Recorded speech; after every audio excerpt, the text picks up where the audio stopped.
మర్చిపోయి ఈ వార్త చూడండి ఒకసారి. పుల్లయ్య తెలుసా ఎవరో?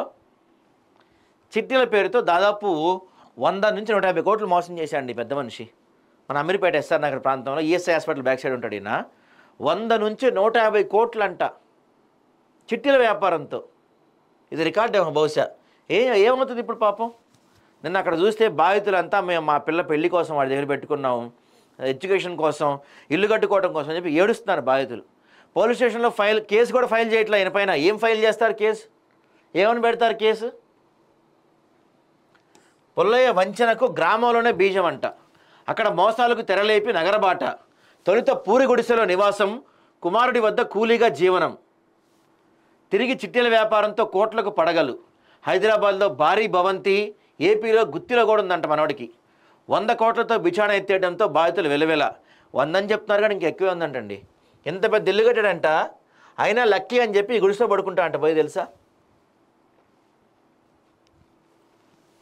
హైదరాబాద్ సనత్ నగర్ పరిధిలోని రవీంద్రనగర్లో చిట్టీలు, అధిక వడ్డీ ఆశ చూపి సేకరించిన దాదాపు 100 కోట్లతో బిచాణ ఎత్తేసిన పుల్లయ్య ఉదంతంలో కొత్త కోణాలు వెలుగు చూస్తున్నాయి. బుధవారంతో పాటు గురువారం కూడా పెద్ద సంఖ్యలో బాధితులు అతడి ఇంటి వద్దకు చేరుకొని మోసపోయామంటూ కన్నీళ్ల పర్యంతం అయ్యారు.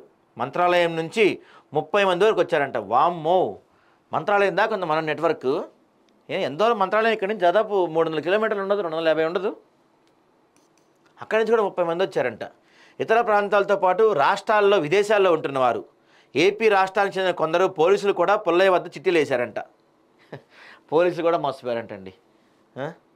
పిల్లల పెళ్ళిళ్ళు, చదువులు, ఇళ్ల నిర్మాణం, ఇలా వివిధ అవసరాలకు డబ్బు చేతికి అందుతుందని అనుకునే లోపే అతను టోపీ పెట్టాడంట. సుమారు 100 మంది సిసిఎస్ పోలీసులు ఆశ్రయించారు. 150 రకాల చిట్టి ఉంటుందంటే మనోడి దగ్గర తెలుసా. మినిమం స్టార్టింగ్ 10 లక్షల నుంచి స్టార్ట్ అంట. 10 లక్షల నుంచి ఉంటాయండి చిట్టీలు. హైయెస్ట్ చిట్టి అని తెలుసా మన దగ్గర 4 కోట్లు అంట. 4 కోట్ల చిట్టి కూడా ఉంటుందంటండి మనోడి దగ్గర. అనంతపురం జిల్లా తాడిపత్రి నియోజకవర్గం యాడికి మండలం చందన్ లక్ష్మి గ్రామానికి చెందిన పుల్లయ్య తన స్వగ్రామంలో కూడా 20 ఏళ్ల కింద చిట్టీల వ్యాపారం నిర్వహించినట్టు బాధితులు చెప్తున్నారు.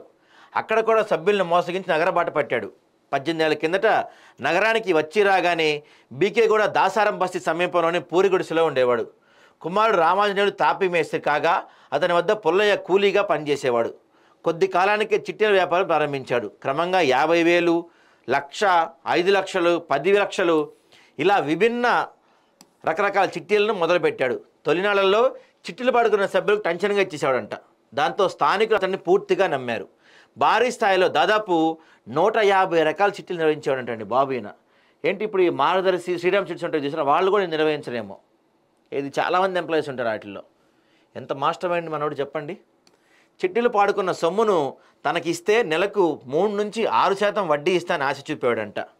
నెల వడ్డీ కరెక్ట్గా ఇస్తుండటంతో దూర ప్రాంతాలకు చెందిన వారు కూడా పుల్లయ్యకి ఇలా లక్షల్లో ఇచ్చారు. పూరి గుడిసెలో జీవనం మొదలుపెట్టిన పుల్లయ్య దాదాపు 1/2 కిలోమీటర్ దూరంలోని రవీంద్రనగర్ సి టైప్ కాలనీలో భారీ భవంతి కట్టుకున్నాడు. అందులో డూప్లెక్స్ భాగాన్ని తన నివాసం కోసం ఉంచుకొని మిగిలిన అంతస్తుల్లో గదులను అద్దెకించాడు. ఫార్చునర్ కార్, ఇతర వాహనాలు కూడా ఉన్నాయి. ఏపీలోని గుత్తిలో కూడా భారీ భవంతి నిర్మించాడంట. ఎంత సంపాదించినా మనోడు ఆ గుడిసెలో పడుకున్నాడంటండి వెళ్ళి. తన గుడిసె బాగా అచ్చి వచ్చిందని పుల్లయ్య దాన్ని అలానే ఉంచుకున్నాడు. చిట్టి లావాదేవీల కోసం ఆధునిక హంగులతో కార్యాలయం ఏర్పాటు చేసుకున్నప్పటికీ రోజు గుడిసెలో నిద్రించేవాడంట. చిట్టీలు పాడుకున్న వారికి, అప్పులు ఇచ్చిన వారికి నెల 23 నుంచి డబ్బులు ఇస్తానని చెప్పి 21న కుటుంబంతో జంపు జలాని. ఏవి చేయలేరు పాపం. ఇప్పుడు పోలీసులు కూడా వాడిని పట్టుకున్నా ఇలా హ్యాండ్స్ అప్ అంటాడు, నా దగ్గర డబ్బులు లేవు, మీరు ఏం చేసుకుంటారో చేసుకోండి అంటాడు. పాపం చాలామంది మోసపోయారు. నిన్న నేను చూసినప్పుడు అక్కడ దాదాపుగా ఒక 200 మంది బాధితులు వచ్చారు అక్కడ స్పాట్కి. మొత్తం మీద నాకు తెలిసినంతవరకు 500 మంది బాధితులు ఉన్నారంట వీడి దగ్గర చిట్టీలు వేసిన వాళ్ళు. అయినా 150 కోట్లు అట్ట మోసం చేశాడు చిట్టీలు వేసి. చరిత్రలో ఇది హైయెస్ట్ ఏమో చిట్టీల మోసంలో. 10 కోట్లు మోసం వింటాము, 20 కోట్లు హైయెస్ట్ వేసుకోండి చిట్టీల పేరుతో. 150 కోట్ల ఓ రకంగా గ్రేట్ మనోడు కదా. ఎందుకంటే 500 మందిని మోసం చేయడం అంటే మామూలు విషయమా? 500 మందిని మోసం చేసే బ్రెయిన్ ఉంది ఆయనకి.